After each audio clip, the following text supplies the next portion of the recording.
If you've been scrolling through endless soundbar listings, watching video after video about best bass and most voices, and still can't tell whether the next purchase will actually make a difference in your living room, this review is here to clear that up. I've spent the last few weeks wiring a couple of different setups, reading through forums, and even listening to the Beam side by side with a few of the more expensive contenders that people keep recommending. Link is in the description if you want to check the product details on Amazon. What I'll walk you through is not a list of specs, but how the Sonos Beam Gen 1 behaves when you actually turn it on, what kind of environment it thrives in, and where the money you're spending really goes.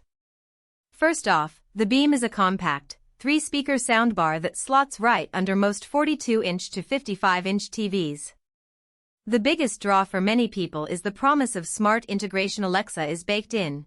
You can control playback with a wave of a hand on the remote, and Sonos' own app claims you'll be up and running in minutes. In practice, the 2-cord setup is genuinely that simple, a single HDMI-RC cable for audio and a power cord for the unit itself. Hook it up, open the Sonos app, and the software walks you through Wi-Fi connection, room naming, and voice assistant activation. There's no need for a separate receiver, no confusing IR blasters, and the whole thing feels almost plug-and-play. Now, let's talk about what the Beam actually sounds like in the real world. The engineering team behind it has Oscar-winning credentials, and what you hear is a balanced front stage that emphasizes dialogue, perfect for sitcoms, news, and streaming series where you want every word to be crystal clear.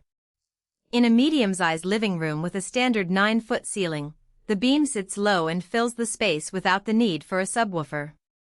You'll notice a modest boost in overall volume compared to your TV's built-in speakers, and the bass, while not deep earth, is enough to give action movies a satisfying thump without rattling the whole wall. For music, the sound is surprisingly lively, pop tracks feel wide, and the subtle stereo widening makes the listening experience feel larger than the physical size of the bar. Where the Beam truly shines is when you use it as a hub for voice-controlled entertainment.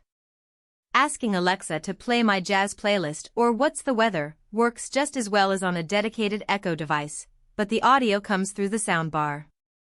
Because the Beam is already connected to your home Wi-Fi, there's practically no lag when you switch from TV audio to a streaming music service.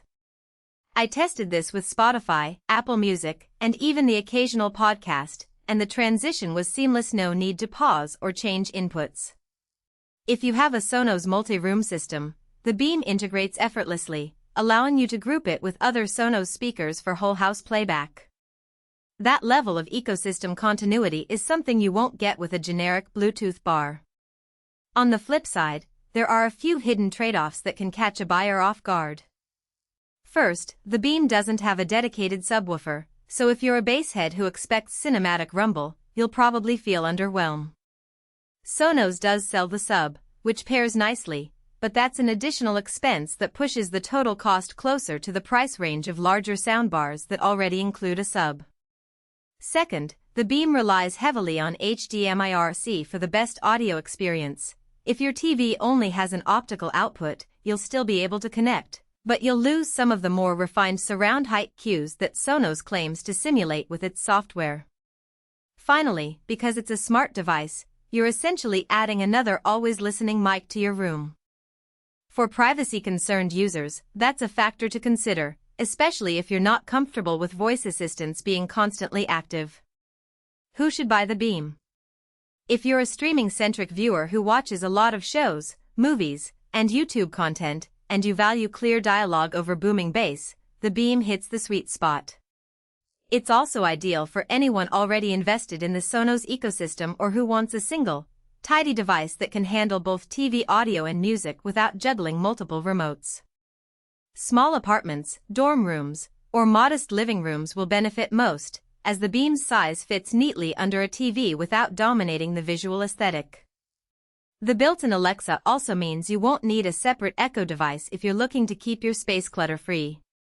Conversely, if you're a home theater enthusiast who expects a full 5.1 or 7.1 surround experience, or if you have a large open-plan space that needs a more powerful bass response, you'll likely be better served by a larger soundbar that includes dedicated rear speakers and a subwoofer. Likewise, Households that prefer a completely silent environment when the TV isn't on may find the constant standby presence of a voice assistant unnecessary. For those with older TVs lacking HDMI/RC, the experience won't be as smooth, and you might end up dealing with additional adapters.